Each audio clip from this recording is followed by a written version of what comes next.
Hello and welcome. I'm Leigh Ann Gerrans and you're watching W News, broadcasting live from the Al Arabiya headquarters. These are our top stories. Israeli Prime Minister Benjamin Netanyahu will meet US President Donald Trump at the White House as early as next week. Kim Jong-un reportedly vows to continue Pyongyang's nuclear program days after Donald Trump says he'll reach out to the North Korean leader. The Danish Prime Minister implores Europe to stand together as Donald Trump continues his bid for Greenland. And around 30 people have died and 60 others are injured after a stampede at the Kumbh Mela festival in India.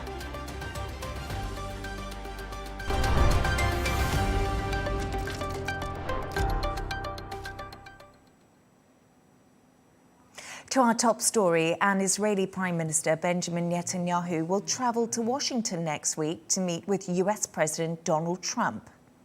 Netanyahu's office said the visit would take place on the 4th of February, but the date and time is yet to be finalized, according to the White House official.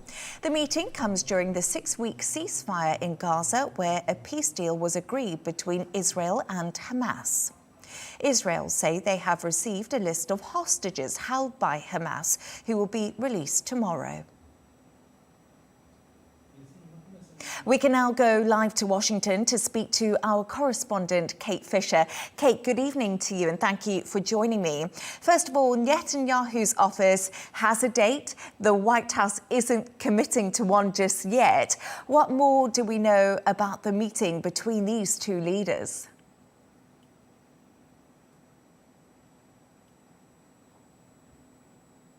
Well, it will be the first foreign leader to visit Donald Trump at the White House since he began his second term in office, which is pretty significant. There is at least one outlet here in Washington suggesting that the White House has confirmed that date, although we haven't heard it ourselves from any press release from them.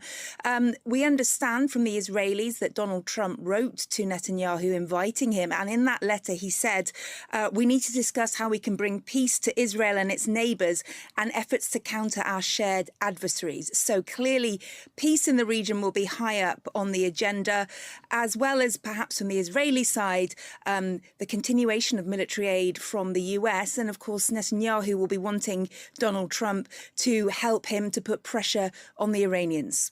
Trump famously took credit for the ceasefire deal, despite not actually being president at the time of the announcement. What is Netanyahu's opinion of Trump?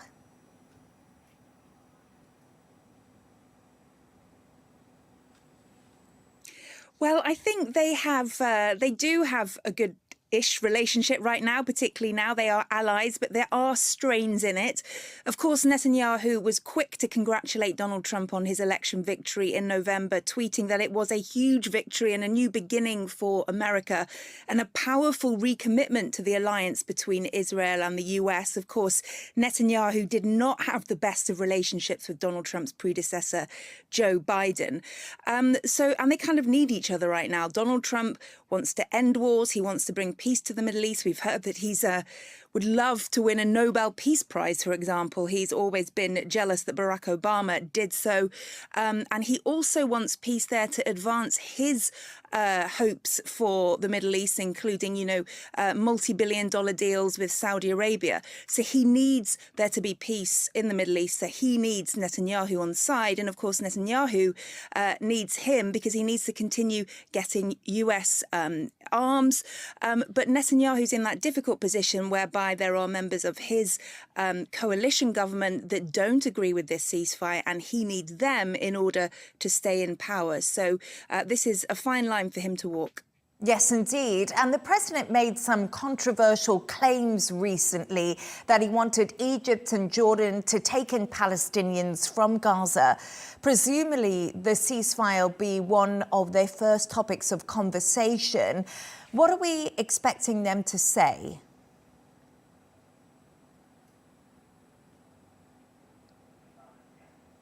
Yeah, and on that comment, firstly, that was rejected by by every side involved, Egypt, Qatar, and the Palestinians. I think what will be on the agenda is the importance of maintaining this fragile ceasefire in Gaza. As I just said, Donald Trump wants that so that he can advance his vision for the Middle East, which includes things like normalizing ties between Israel and Saudi Arabia, advancing these billion-dollar deals with Saudi Arabia. And also, he wants to make sure that he is seen as someone who is ending wars and not making them go on. So he will be putting pressure on Benjamin Netanyahu to continue to maintain that ceasefire and continue to move into phase two, which is where there is so much concern that there could be problems, particularly with the pressure domestically that Benjamin Netanyahu's under from those far-right members of his governing coalition. Kate, and finally, the UK's new ambassador to Washington, Peter Mandelson, he's actually been giving an interview to Fox News describing his previous criticism of Donald Trump as ill-judged and as wrong. How has that gone down in Capitol Hill?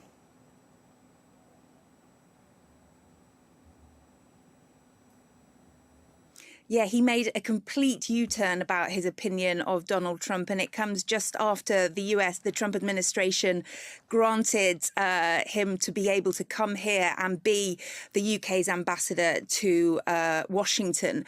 I have to say that it is not high on the agenda here. We are in the middle of a Senate hearings for Trump's cabinet appointees. RFK Jr., who is trying to become health secretary, is on today.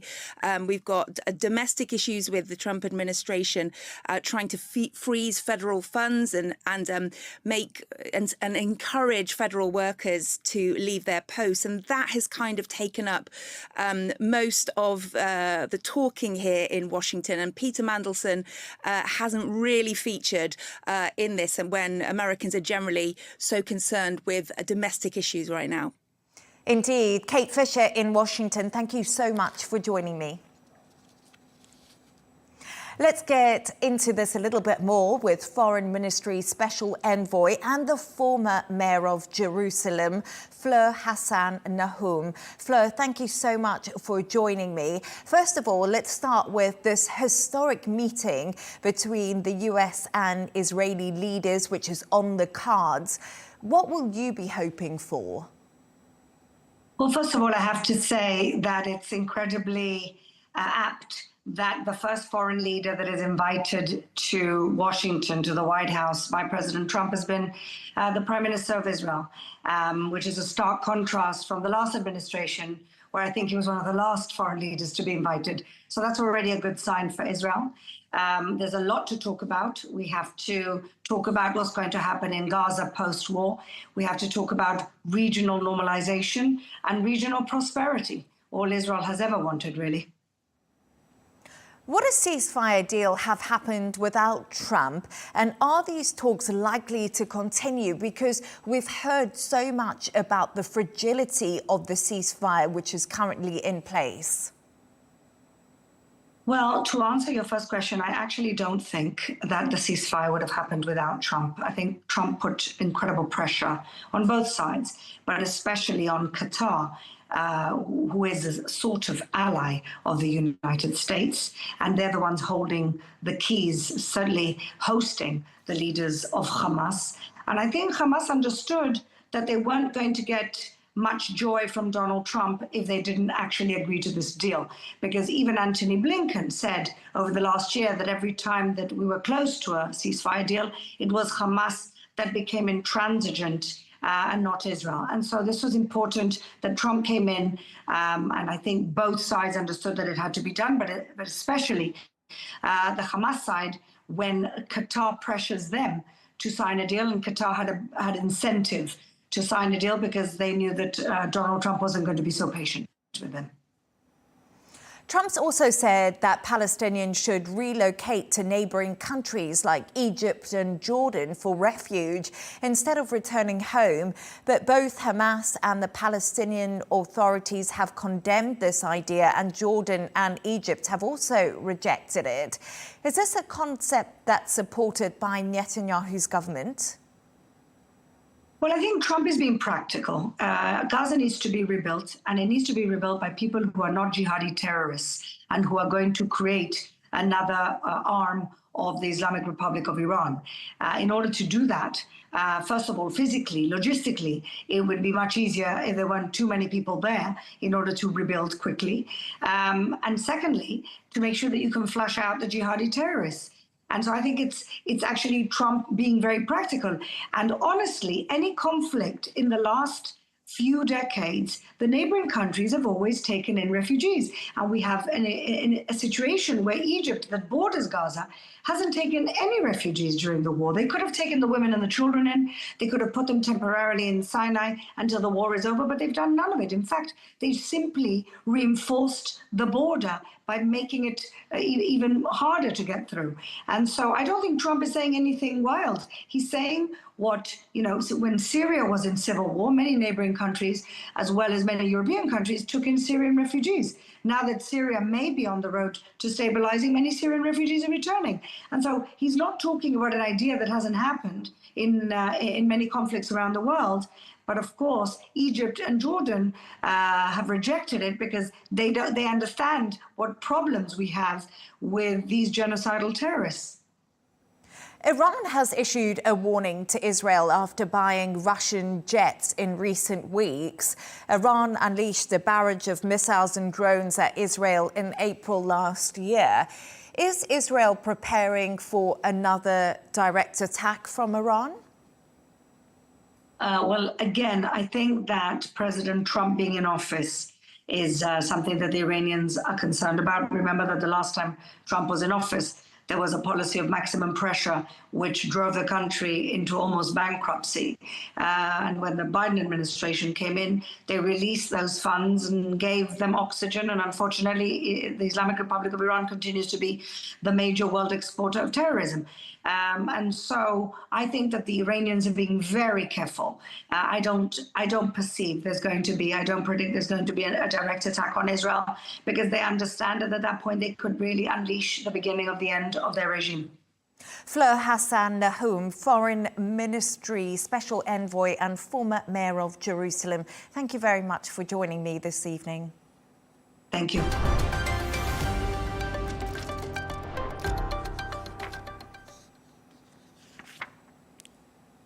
North Korean leader Kim Jong-un has said he wants to bolster Pyongyang's nuclear forces this year, according to state media reports. It comes days after US President Donald Trump said he would reach out to Kim. Rebecca Bundhan has more. Kim Jong-un said that North Korea's nuclear program will continue indefinitely. That's according to state media KCNA. The comments were made during the North Korean leader's visit to a nuclear material production base and nuclear weapons institute. Kim called for strengthening the country's nuclear forces.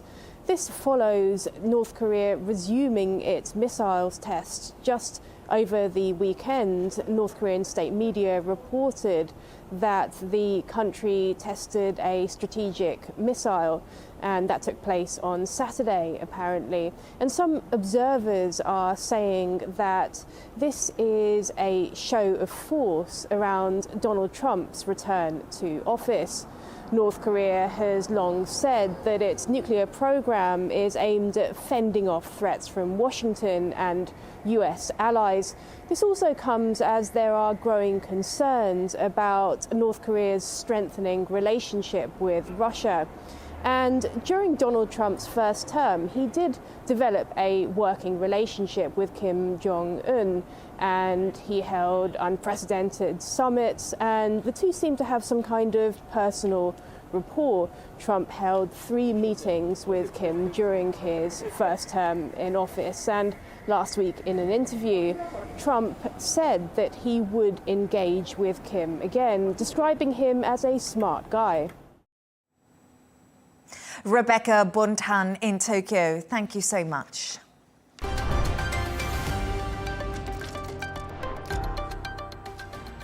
Let's take a look at some of the other stories making headlines today. Russian officials say a Ukrainian drone attack has killed a mother and her child. 2 others were reportedly injured in the overnight attack and set an oil refinery ablaze. It follows reports of Russia intercepting over 100 Ukrainian drones over half a dozen areas, including Kursk and Bryansk.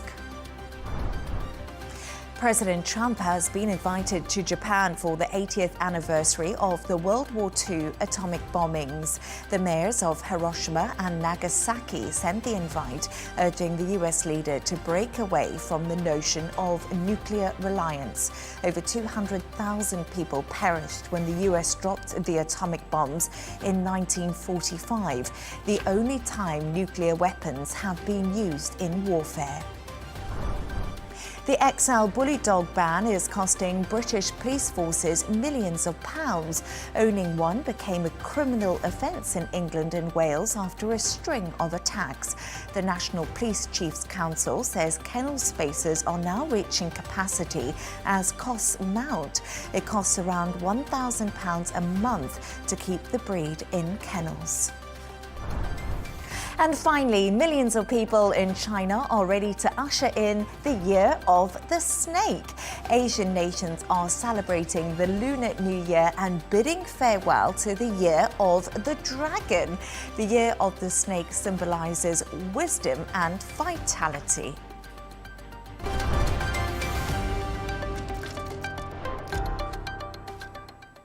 Now, President Trump continues to call for US control of Greenland, despite a new opinion poll that claims 85% of its citizens have no desire to be part of the United States.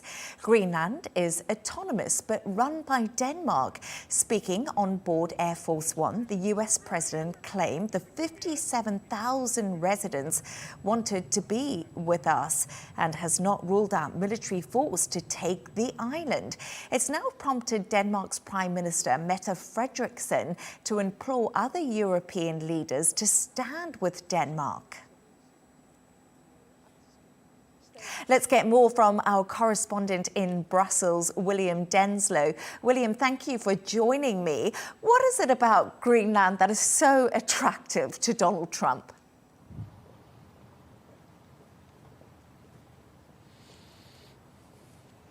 Well, first of all, as far as Donald Trump is concerned, he says it is vital for Washington's national security concerns. Donald Trump, in recent weeks, says that there are essentially lots of Russian, lots of Chinese military vessels in that region. That is why he says that it is vital for US security concerns to have this become a territory of the United States. It also is the shortest route between Europe and the United States, so strategically incredibly important as well as far as Washington sees it. There's also the issue of the fact that the United States already has a large space facility there, so there's plenty of US infrastructure already on the ground in Greenland.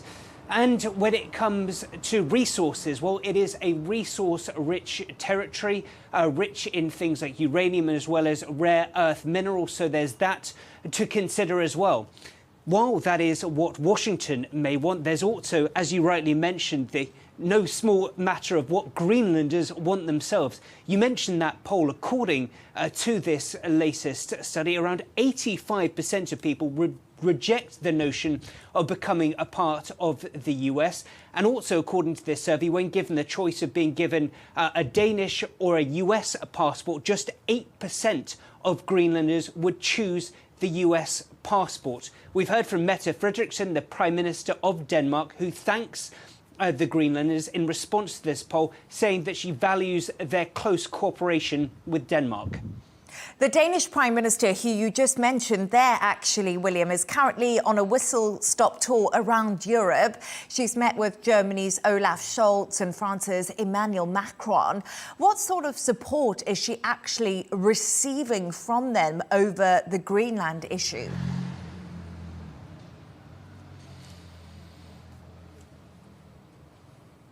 Absolutely, and this comes off the wake of a French official actually saying that they are willing to put French boots on the ground in Greenland to come to their support. That was rather dismissed from Mette Frederiksen, but that just gives you a sense of the type of rhetoric that surrounds her trip to a few fellow EU member states and fellow EU leaders.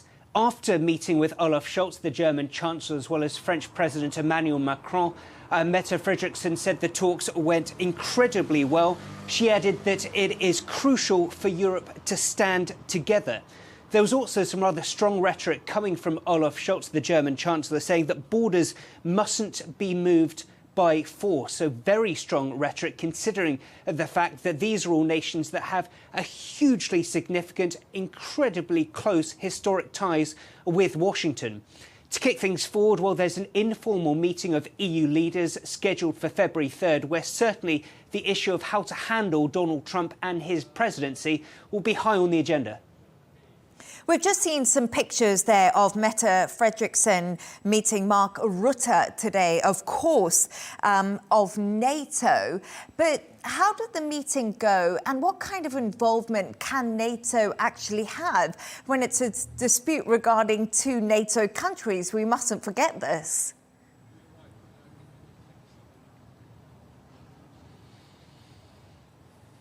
Absolutely, a crucial point. And NATO really is rather tight-lipped, especially when it comes to such things of security, especially when there might be internal disputes, not something that NATO Secretary General would really get involved with too much. But one crucial issue that many analysts think that could be a potential driving force and reason for Donald Trump's rhetoric in recent weeks when it comes to Greenland is this consistent issue he has had with European members of NATO, fellow members of the military alliance, his insistence that Europe isn't doing enough when it comes to paying for defence. Donald Trump has said repeatedly he wants to see European nations get close to 5% when it comes to annual defence spending of GDP. Currently, the benchmark for European NATO allies is set at around 2%. 8 members are currently shy of that figure. So that is a huge issue, and actually an issue that Mark Rutte very much agrees with Donald Trump. He wants to see spending from NATO allies to get closer to above 3%. So perhaps this rhetoric around Greenland could conceivably be seen by some as a bargaining chip to get Europe to spend more on national security and more security for the alliance, which would in turn benefit Washington too. Yes, indeed. William Denslow in Brussels. Great insights. Thank you very much.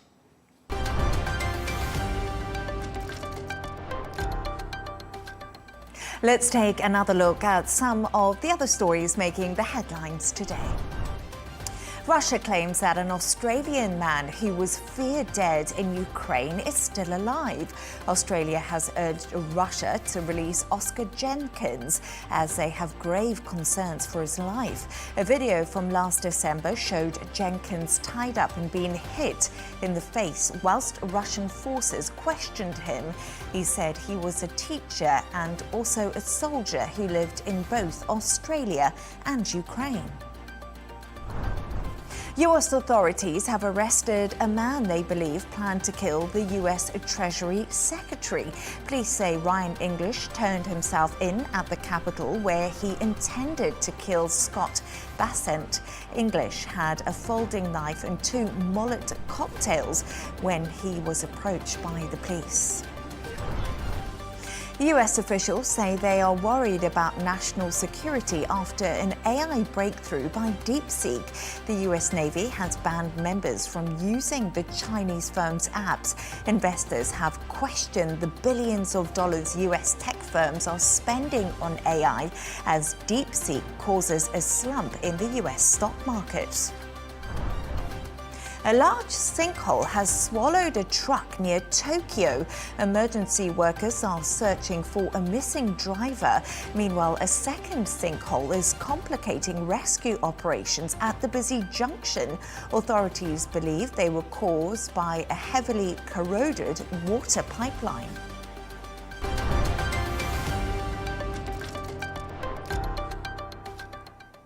At least 30 people have died and 60 others injured in a stampede at a mass religious event in northern India.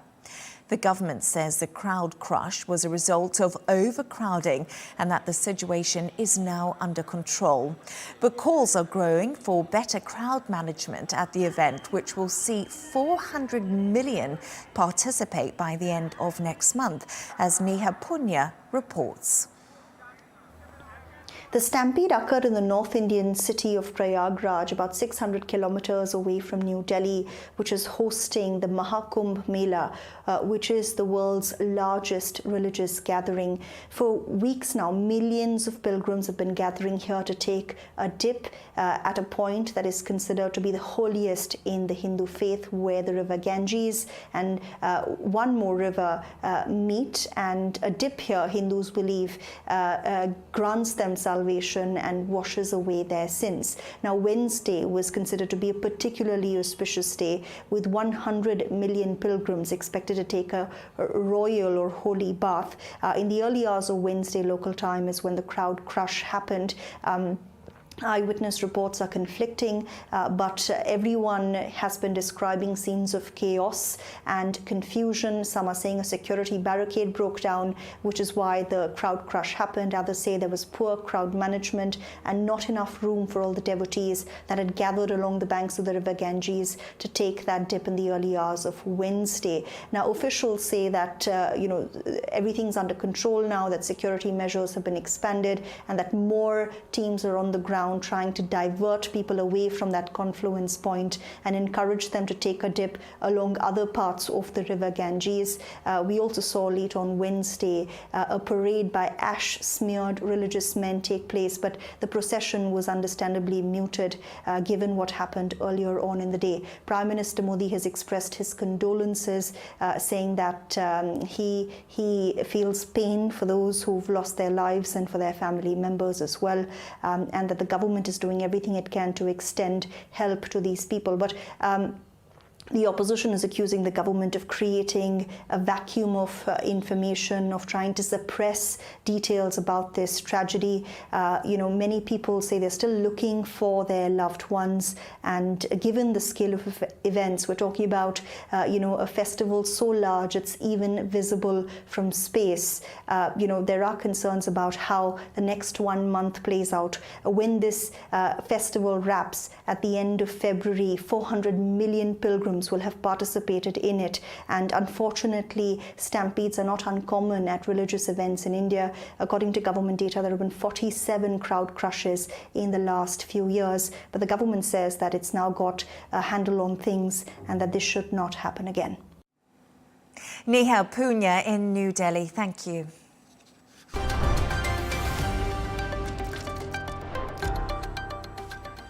Let's take a look at the top business news.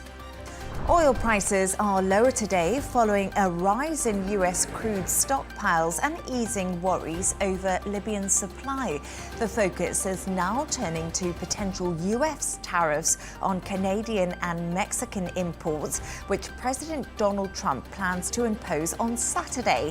Saudi and other OPEC Plus ministers met on Monday after Trump called for lower oil prices. The British Chancellor Rachel Reeves says a new Labour government supports a third runway at Heathrow during a speech designed to signal they are serious about turning around the economy. Reeves says the expansion of Europe's busiest airport was badly needed to connect the UK to the world and open up new opportunities for growth. Turning to sports now, and it's a big night for football fans with 18 Champions League matches taking place across the world tonight in the final group fixtures. Aston Villa take on Celtic at Villa Park, whilst leaders Liverpool face PSV Eindhoven in the Netherlands. Former Champions League winners Manchester City will be hoping for a strong home performance against Club Brugge, and Arsenal travel to Catalonia to play Girona. Lewis Hamilton has crashed his Ferrari during pre-season testing in Barcelona. The Formula One champion lost control of the car earlier today, but was not hurt. Hamilton will race for Ferrari when the season begins again at the Australian Grand Prix in March. And Novak Djokovic has withdrawn from Serbia's Davis Cup tie against Denmark because of a hamstring injury. Djokovic was booed off court by some Australian Open fans last week when he retired with the issue after losing the first set of his semi-final against Alexander Zverev. Serbia are playing Denmark in a first-round qualifying tie, which starts on Friday.